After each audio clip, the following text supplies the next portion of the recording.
Bank of America ये कह रहा है कि एक मंदी की आहट आपको आ सकती है इस बाजार में। ग्लोबली एक रिसेशन जो है वो आने के पूरे मजबूत संकेत जो है वो दिखाई दे रहे हैं। Every second headline mentions recession.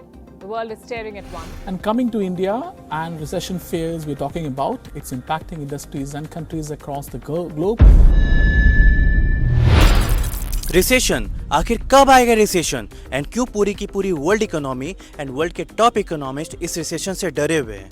इन स्पेक्यूलेशंस में जाने से पहले ये जानते हैं कि व्हाट इज रिसेशन, रिसेशन है क्या। रिसेशन एक temporary but prolonged period of economic decline है जिसमें कि industrial production, employment, consumer spendings and sales सब स्लो डाउन हो जाते हैं and this leads to fall in economic activities और negative growth in GDP and this situation should last for at least 2 consecutive quarters which is for 6 months to be called as a period of recession.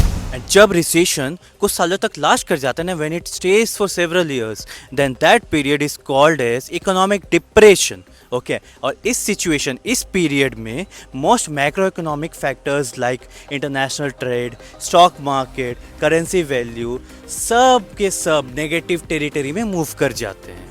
And आज तक का one of the most severe economic depression was the Great Depression of the 1930, which started in 1929 and lasted till 1939, and which was triggered by the stock market crash. अब यहाँ पर question ये उठता है कि how does government deals with the depression and recession? Okay, government इसे deal कैसे करती है? गवर्नमेंट इस सिचुएशन को अपने फिजिकल मॉनेटरी पॉलिसी के थ्रू डील करती है which includes tax rate cuts, interest rate cuts and increase spendings on infrastructure.